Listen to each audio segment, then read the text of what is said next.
بسم الله الرحمن الرحیم. السلام علیکم و رحمت الله و برکاته. یک بار دیگر خواهران عزیز، چه خیلی گفتیم امروز درس ما درس عقیده است و آخران درسی که در عقیده گذشته ما درباره عشر مبشرین بالجنه، 10 یاران بهشته که پیامبر صلی الله علیه و سلم برای آنها در دنیا مژده بهشت داده بودند صحبت کرده و در کتاب شرح عقیده طحاوی میگن اینجا شیعه ها یا اهل رافضه این 10 عشر مبشرین همشان را قبول ندارند و به جای اینها 12 امام خود را دارند و مشکل این است که درباره 12 امام شیعه ها خواهران عزیز، اگرچه آنها اهل بیت پیامبرند و آنها امام من شما هم هستند، تقریبا خیلی معلومات کم است.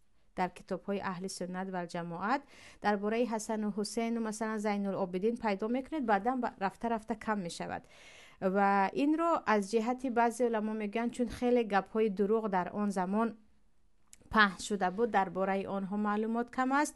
بعضی ها میگن در همان زمان از سبب سیاست آن زمانه که تماما هم دولت اموی هم دولت عباسی ضد اهل بیت پیامبر بود که اینها به سلطه یا گفتیم به کرسی دست نزنند، تماما درباره اینها معلومات کم شده است و نویسنده ها هم درباره از ایشان برای نوشتن میترسیدند. ولی به هر حال در کتاب سیر اعلام النبلا امام ذهبی که من تقریبا تمام منبع را امروز از آنجا پیدا کردم، میتوانیم درباره شان گفتگو کنیم و انشاءالله در رفت درس میبینید که این 12 امامی که شیعه ها امام ما هستند و معصوم میگویند، آنها امام اهل سنت هم هستند. اهل سنت هم چون خاندان پیامبر هستند خیلی دوستشان میدارند و عموما از اهل سنت نیست هر کسی که بگوید که این 12 امام ظالم بود یا این 12 امام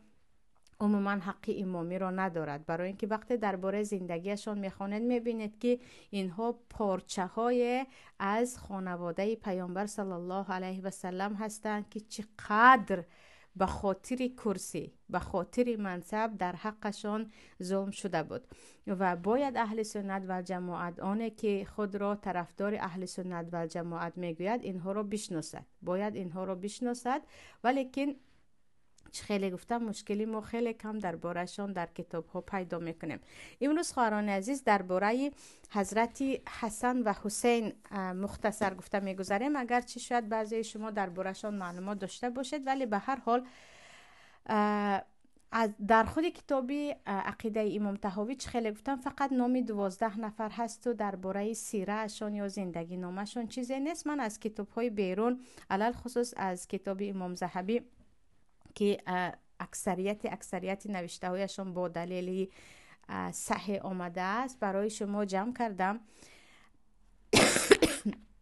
و درباره حضرت حسن اولا شروع میکنیم و پیش از داخل شدن به زندگی نامه حضرت حسن سپس حضرت حسین، خواهران عزیز اینجا میفهمید که وقتی انسان منصب را دوست می‌دارد، وقتی کرسی خود را دوست می‌دارد، او از تمام خصلت‌های انسانی، از رحم و از انصاف و از شفقت می‌گذرد و به خاطر کرسی بود که به حضرت حسن زهر می‌دهند، به خاطر کرسی بود که حضرت حسین را به شهادت میرسانند همراه تقریبا 12 نفر از اهل بیتشان، حتی با کودکان میده. یعنی اینقدر این حب منصب، حب کرسی در قلب انسان ها همچون بوت جایگیر می شود که انسان وقت به کرسی می نشیند یا وقت صاحب منصب می شود دیگر حاضر است از بحر تمام خصلت‌های انسانی بگذرد و نمیدونم تا چه اندازه در قلب یک انسان ایمان میماند وقتی تو نترسیده دستی خود را به خون پسر پیامبر آلوده میکنی. اولا درباره حضرت حسن چه خیلی میدانید پسر حضرت علی و پسر حضرت فاطمه زهرا می باشند. سال 3 هجری تولد شده اند، یعنی بعد از اینکه پیامبر به مدینه آمدن بعد از 3 سال تولد می شوند. اگر پیامبر صلی الله علیه و سلم خیر گفتیم سال 11 هجرت وفات کردن، وقتی که وفات میکنند حضرت حسن تقریبا 8 ساله 9 ساله بودن، 8 ساله بودن یا گفتیم 7 ساله رو پر کرده بودن.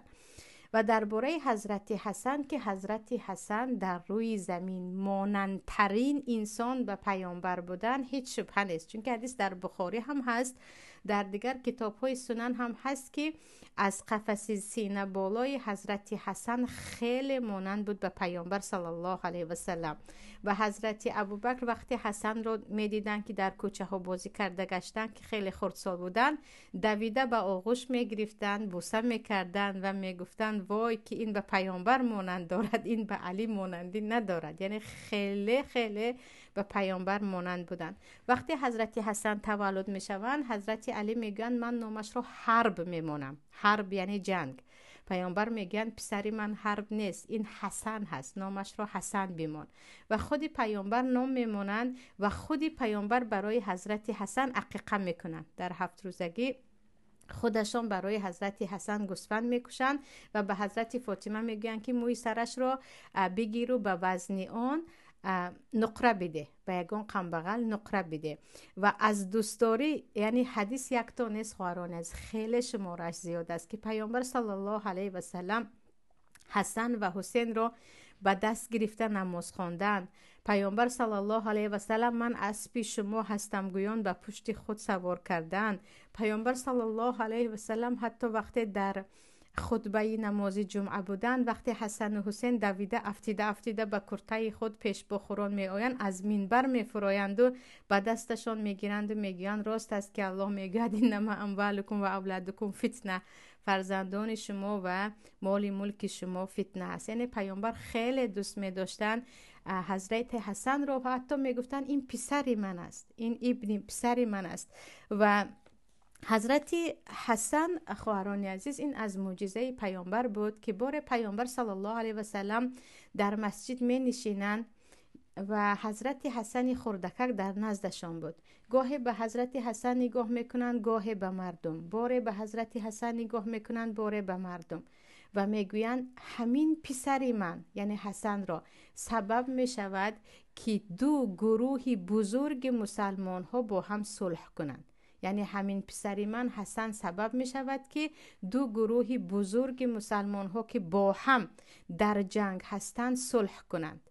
و این را پیامبر از حسن خبر می دهند و حضرت حسن در حقیقت سببی مصالحه یا آشتی شدن دو گروه بزرگ می شوند. خیلی درباره زندگی نامه حضرت علی پیشتر گفته گذاشته بودیم. خواهرانی که نشنیدید می توانید از یوتیوب پیداش کنید، انشالله در گروه تلگرام هم روانش میکنیم. بعد از اینکه حضرت علی میمیرند و گفته بودیم که در زمان خلافت حضرت علی مسلمان ها به دو گروه بزرگ حتی به 3 گروه جدا میشوند که گروه خوارج دیگر خیلی بی‌قوت بود، همچون گروه سیاسی هم حساب نمیشد. یک گروه بزرگ در شام که با حضرت معاویه بیعت میکنند و میگویند تو خلیفه ما هستی، و گروه بزرگ دیگر در عراق. و وقتی که حضرت علی کشته میشوند، مردم عراق 40,000 نفر تقریبا با حضرت حسن بیعت میکنند، یعنی دست به دست حضرت حسن میگذارند و میگویند تو خلیفه ما هستی. و خیلی حضرت حسن رو از پدرش هم یعنی از حضرت علی هم زیادتر دوست می‌دارند. میگویند هر قدم ماندی ما با تو هستیم، هر شمشیر برداشتی ما با تو هستیم، اصلا جانمان رو برای تو فدا میکنیم، با کسی گفتیم ما میجنگیم. و وقتی که این مردم زیاد قطعی با حضرت حسن بیعت میکنند، حضرت حسن میبینند که اهل شام یا گفتیم حضرت معاویه به حضرت حسن خلافت را دادنی نیستند. و خواهران عزیز اینجا باید بدانیم این حادثه های تاریخی را وقتی میدانیم، درباره حادثه های تاریخ آگاه میشویم، هم معلومات ما وسیع می شود، هم درس عبرتی برای ما می شود. تمامی اهل سنت و جماعت اتفاق هستند که کاری که حضرت معاویه کردن خطا بود. حضرت معاویه باید خلافت شام را به دست حضرت علی میدادند که ندادند، این کار رو نکردن. این مسئله اتفاقی است. کسی از اهل سنت و جماعت در یگان کتاب ننوشته است که حق بر جانب معاویه بود. همه میدونند که حق بر جانب حضرت علی بود، ولی فتنه ها دیگر شد و گذشت که دیگر چاره نه، یعنی قدر الله ما شاء و فعل. از گفت و گفت کردن و عیب ماندن بالای صحابه ها ما هیچ چیز رو تغییر دادن نمیتوانیم. اینجا حضرت حسن وقتی که مردم عراق بیعت میکند با حضرت حسن، یعنی تو خلیفه ما هستی گفتم، چون خلیفه انتخاب میکند تقریبا 7 ماه خلیفگی میکنند. بعد از اون میبینن که مسلمان ها دو گروه خیلی بزرگ است، دو گروه جداگانه خیلی بزرگ است و حتی بار سوءقصد می شود به حضرت حسن. وقتی در مسجد نماز میخوانند با خنجر از عقب به حضرت حسن هجوم هم میکنند. سپس حضرت حسن میگویند به من بابایم گفته بودند، یعنی محمد صلی الله علیه و سلم پیامبر به من گفته بودند که به سبب این پسرم دو گروه بزرگ مسلمان ها آشتی میکند. من با معاویه بیعت میکنم و از خلیفگی خودم تنازل میکنم، یعنی دست میکشم. میگویند به خاطر اینکه نه این گروه به آن گروه سرخم کردنی، نه آن گروه از کرسی خود دست کشیدنی، من از منصب دست میکشم، بگذار این دو گروه با هم صلح کنند. و به مردم خطبه خوانده میگویند اگر شما مرا همچون خلیفه انتخاب کردید، من معاویه رو خلیفه انتخاب کردم و من با او بیعت میکنم. و مردم دیگر چاره ندارند و با معاویه بیعت میکنند. با همین کلمه مسلمان ها یکتا می شود، یعنی دو گروه جداگانه مسلمان ها یکتا می شود و خلیفه بالای مسلمان ها از اینکه حضرت حسن دست کشیدن یگانه حضرت معاویه می شوند. و همینجا در همین سیر اعلام نبلا هم نوشته است که حضرت حسین، یعنی برادر حضرت حسن که 1 سال همگی فرق دارند، وقتی حضرت حسن میگویند که برادرم من از خلافت دست میکشم، من میخواهم مسلمان ها با هم یک جا شوند، اتفاق شوند، دیگر نمیخواهم خون بریزد همون گونه که در زمان پدرم خون ریخت. حضرت حسین میگویند زینهار که این کار را نکن، تو را به الله که این کار را نکن، تو خلیفه هستی، تو را مردم انتخاب کرد، این کار را نکن. اما حضرت حسن میگویند نه، به خاطر سرجم شدن مسلمان ها من دست میکشم. اکنون خودتون قضاوت کنید کجا هستند آنهایی که میگویند ما پیروان حسن هستیم؟ آخر حسن به خاطر اینکه مسلمان ها اتحاد شود، خون مسلمان ها نریزد، از منصب خود دست کشیدن. از آن همه مردم که گفتن تو خلیفه ما هستی دست کشیدن به خاطر اتحاد مسلمان ها. امروز در دست ما هیچ منصب نیست و من حسن پرستم و حسین پرستم گویان فقط کاری چند نفره که خود را شیعه یا طرفدار اهل بیت پیامبر میدانند تفریقه اندازی. کجا هست روش شما و کجا هست روش آن حسنی که نبیره پیامبر است؟ و حضرت حسن همین گونه دست میکشند، اما با یک چند اتفاق نامه ها همراهی حضرت معاویه که بعد از دست کشیدن حضرت حسن معاویه خیلی مال زیادی را به حضرت حسن گسیل میکردن. و خواهران عزیز، یکی از صفت های حضرت حسن این بود که خیلی مهربان بودن، یعنی خیلی نرم بودن که حتی در حدیث آورده است که حضرت حسن برعکس حضرت حسین که خیلی شجاع و انسان یعنی جوان جهادی بودن، و حضرت حسین میگفتن کاش از آن شدت قلب تو، یعنی شجاعت بالای قلب تو به من داده باشد. حسین میگفتن کاش از نرمی های تو به من داده باشد. یعنی دو برادر با هم عکس بودن از جهت خاراکتر. و حضرت حسن بعد از اینکه در عراق خلافت را به معاویه می سپارند، خودشان همراه اهل بیتشان به مدینه می آیند و در مدینه زندگی می کنند. در عراق هم فقط یک خصلت دیگر بود خواهران عزیز، حضرت حسن رو حتی پدرشان حضرت علی می گفتند این میطلاق است، یعنی این خیلی زیاد طلاق می دهد، به این دختر ندهد.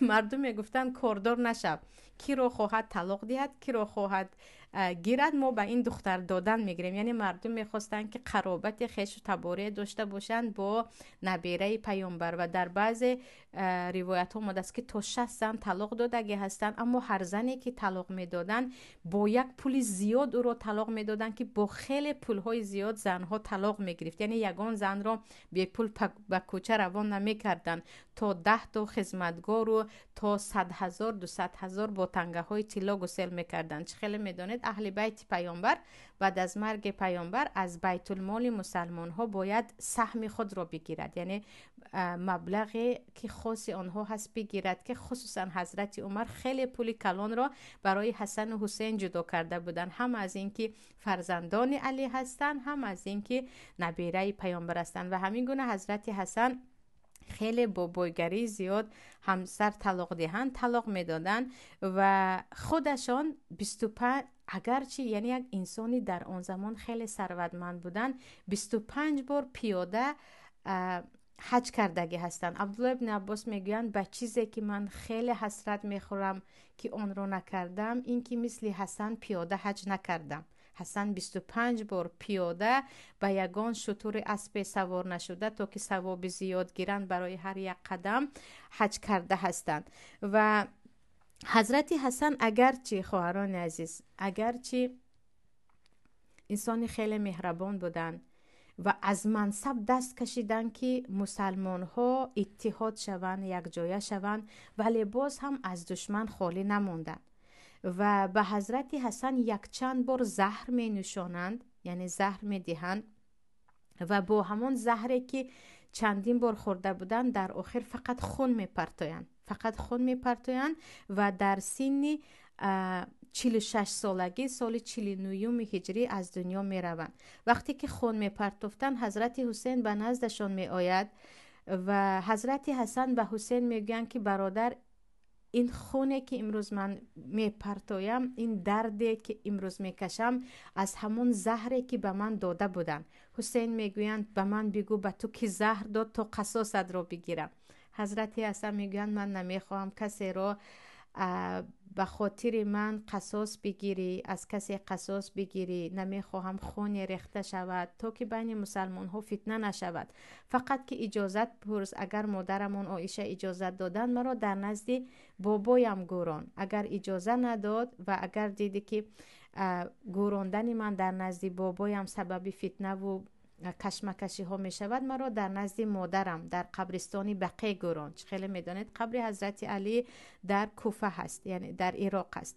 بعد حضرت حسین وقتی از حضرت عایشه میپرسند که میتوانم برادرم را در خانه شما در نزد بابایم گورانم، حضرت عایشه اجازه میدهند. فقط مروان ابن حکم که اون زمان در مدینه بود و یکی از آبرومندترین یا والی اون وقت بود اجازه نمیدن، میگد عثمان رو که گور نکردیم و پسر علی رو هم گور نمیکنیم که این بدبخت خودش دشمنی با اهل بیت پیامبر داشت.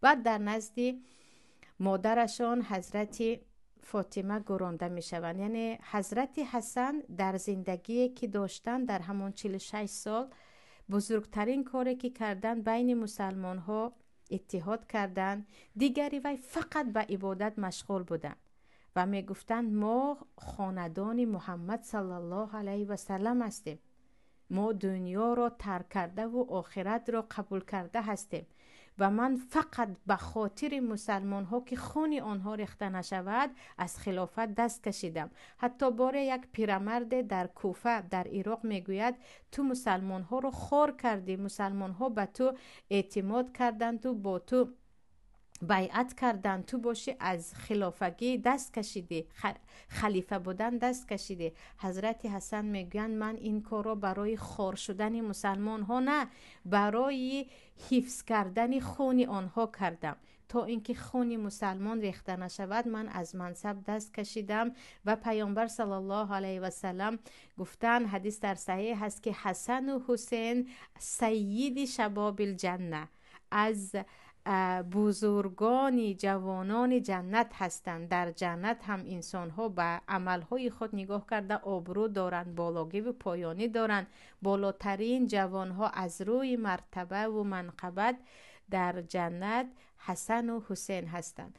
و این درباره حضرت حسن بود که از زهر که به ایشان داده شد از روی فریب کشته شدن، شهیدن، ولی نخواستند که خودشان اگرچه میدانستند نام آن شخص زهر داده را بگیرند و حتی زنهار کردند که حسین بعد از من از کسی قصاص نگیر، نمیخواهم به خاطر مرگ من در بین مسلمان ها فتنه برخیزد. و این بود قصه حضرت حسن که پیامبر صلی الله علیه و سلم بشارت داده بودند که این پسر من سبب می شود که دو گروه کلان مسلمان ها با همدیگر اتحاد شوند و البته پس از آن جنگ و تلاش و کشاکشی که بین صحابه ها شده بود. می گذاریم به قصه حضرت حسین شهید، برادر حضرت حسن و پسر فاطمه و علی. حضرت حسین خواهران عزیز فقط 1 سال از حسن فرق دارند و نام حسین رو هم خود پیامبر ماندگی هستند. و عجیبش این است که حدیث رو ام سلمه روایت میکنند و حدیث یک چند طریقتی آمدگی هست.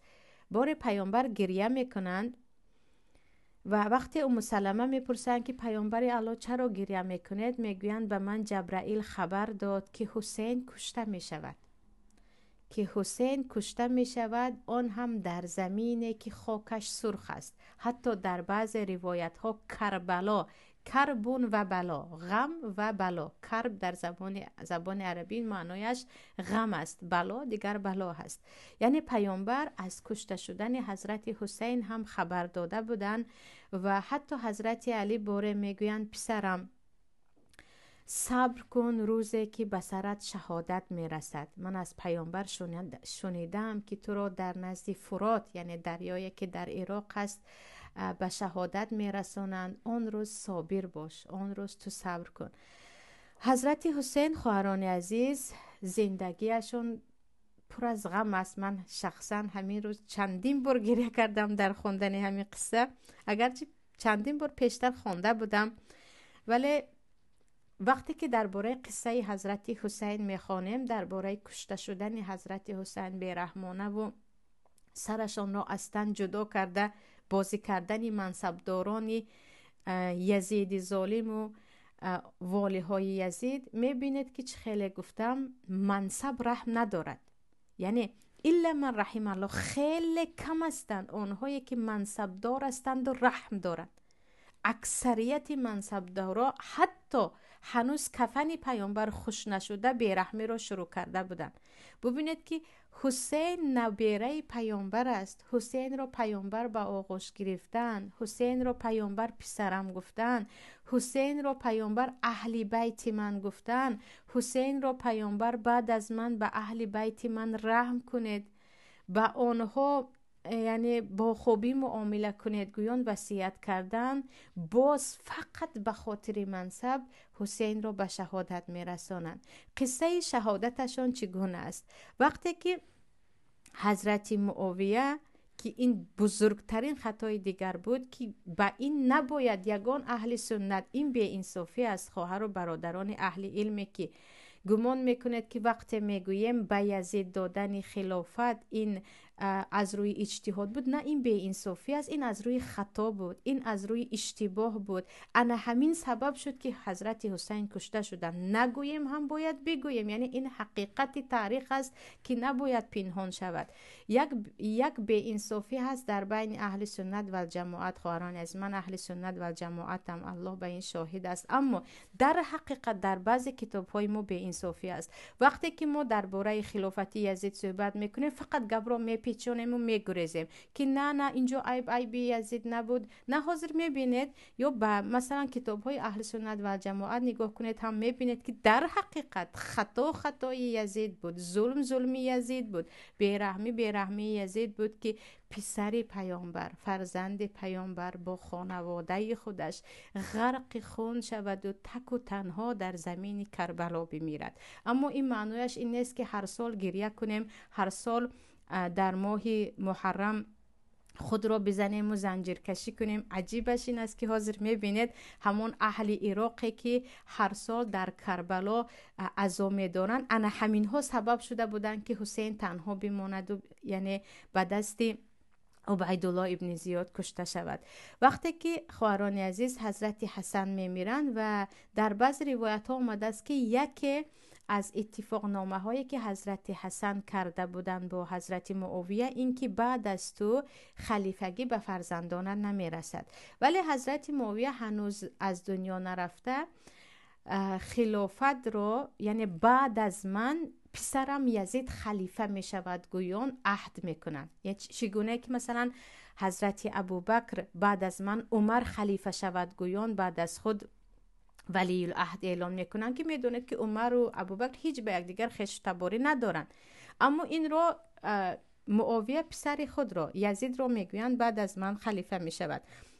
وقتی یزید خلیفه می شود یکم شده حضرت حسن بیعت نمی کنند، میگن من به این راضی نیستم، من به این راضی نیستم، این ظلم است. و از مدینه که اونجا مجبورشان میکند که همراهی مثلا عبدالله ابن زبیر و دو سه صحابه دیگر که شما بیایید با یزید بیعت کنید، حضرت حسین گریخته به مکه می آیند و وقتی که به مکه می آیند از عراق به حضرت حسین تا 20,000 در بعض روایت ها تا 40,000 یعنی مکتوب آمدن میگیرد که حسین تو به عراق بیا، ما تو رو خلیفه قبول کردیم، ما خلافتی یزید رو قبول نداریم، یزید اصلا به خلیفه بودن سزاوار هم نیست و او رو پدرش خلیفه اعلام کرد، کسی به این راضی نیست.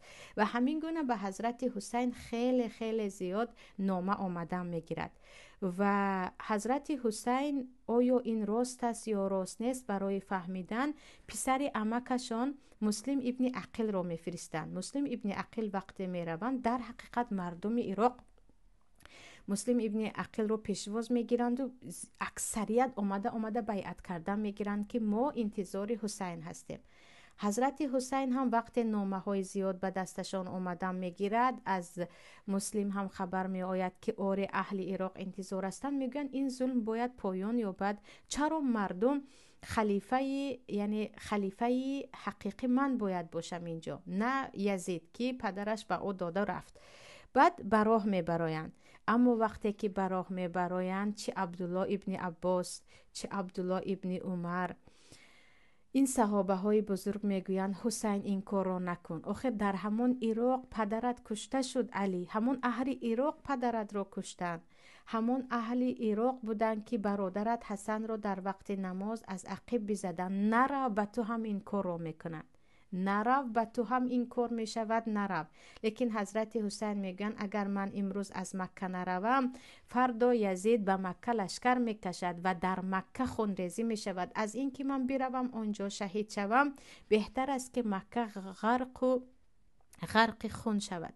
با همین اگرچه صحابه هایی که از حضرت حسین بزرگتر بودند چقدر میخواهند که نرو لیکن حضرت حسین میگویند نه، به من مکتوب زیاد آمده است و من میروم. با همین اهل بیت خودشان فرزندان حضرت حسن تا 6-7 نفر حضرت حسن فرزنداشان دخترانشان میگیرند و براه میبرایند.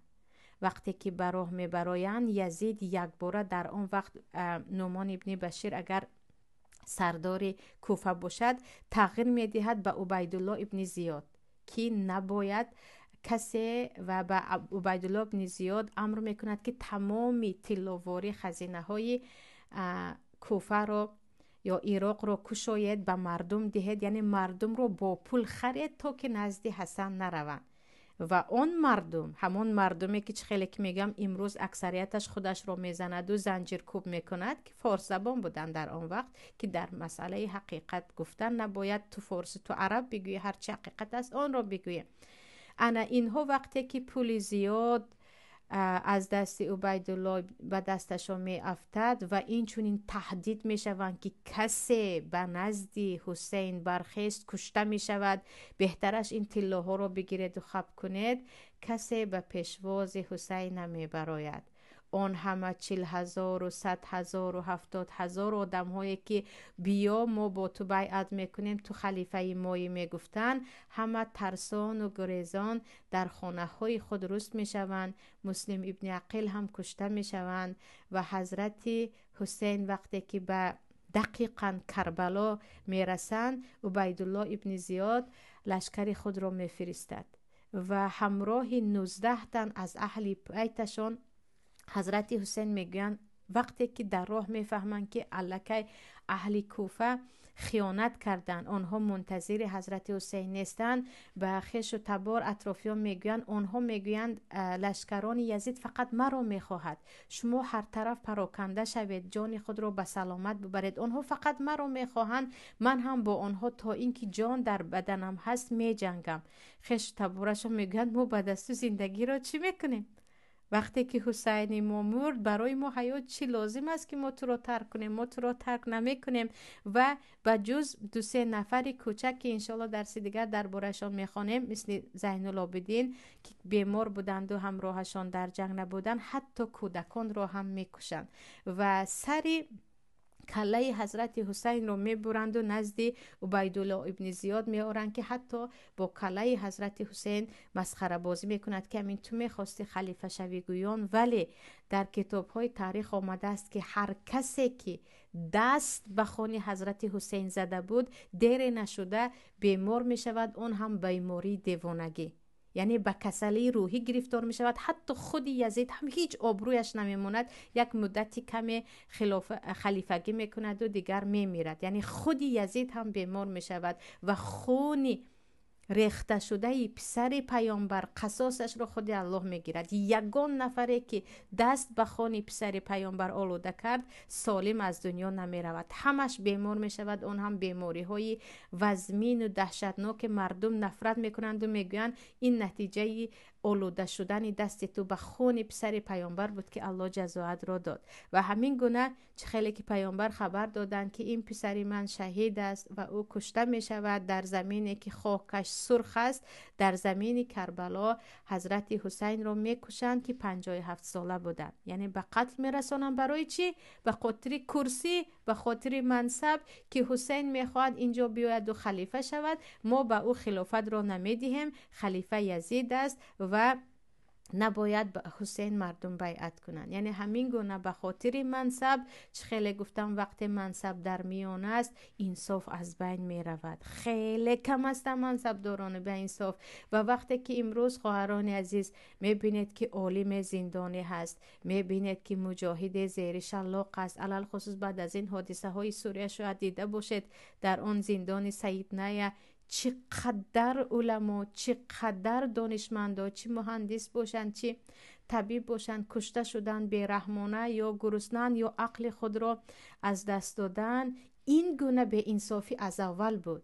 هنوز در زمان صحابه ها الکی از دست چند نفر چه خیلی دیده استادید پسران پیامبر را کشته بودند به خاطر منصب به انصافی، به خاطر منصب خونریزی. این از اول وجود دارد، از اول وجود دارد. و وقتی که این روزها رو میبینیم باید به خود تسلیت دهیم که دنیا همین گونه است، دنیا همین گونه است. وقتی که عبدالله ابن عمر دویده به نزد حضرت حسین می روند، وقتی که می شنوند که حسین به طرف عراق رفته ایستاده است، 2 روز تقریبا در راه بودن، یعنی فرزند عمر عبدالله عمر دویده رفته میگن که حسین کجا می روی؟ اویا می روی به عراقی که پدرت را کشتن، برادرت را این گونه تنها گذاشتن، یعنی او رو هم میخواستن تنها گذارن.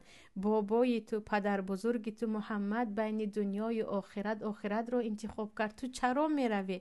حسین میگویند ما اهل دنیا نیستیم، ما اهل بیت پیامبر هستیم، اما باید ظالم ظلمش را بدانند. من به خاطر اینکه به ظلم سرخم نکنم برای همین از اینجا برآمده میروم. نه اینکه من از پی کرسی هستم، نه اینکه من از پی خلیفه شدن هستم، نه، من بر ضد ظالم هستم. و از اینکه من در همان عراق کشته شوم بهتر است که سر ذلت نهم در خود مکه که مرا آمده به زوری و بیعت کردن یزید مجبورم کنند. خانواده پیامبر از پی کرسی و منصب نبودن، خانواده پیامبر از پی عدل و انصاف بودن. ولی چه خیلی گفتم وقتی که منصب آمد و کرسی آمد، عدل و انصاف از بین می رود که سنتی دنیا یا چه گویم رویش منصبداران همین گونه هست. و این بود قصه حضرت حسین که سال 61 هجری در سن 57 سالگی می میرند و پیامبر صلی الله علیه و سلم خبر داده بودند که این پسر من شهید است و از سید جوانان جنت می باشد. درباره حضرت علی گفته گذاشتیم، حسن و حسین گفته گذاشتیم. درباره دیگر از ائمه شیعه ها که آنها اینها را از گناه دور می دانند، ولی خیلی گفتم یک به انصافی است که ما اهل سنت و جماعت دربارهشان خیلی کمتر معلومات داریم.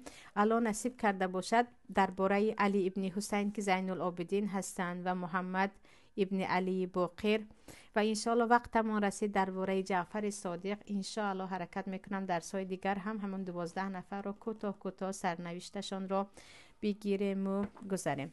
و اگرچه درباره خانواده پیامبر باید ساعتها گفت و درس های عبرت برای خود گرفت، ولی خواهران عزیز درس ما درس عقیده است و می توانیم مختصر گفته میگذاریم. الان نصیب کرده باشد در وقت خواندن تاریخ یا سیره، الله نصیبمون کند باز این موضوع ها رو وسیع تر میکشیم.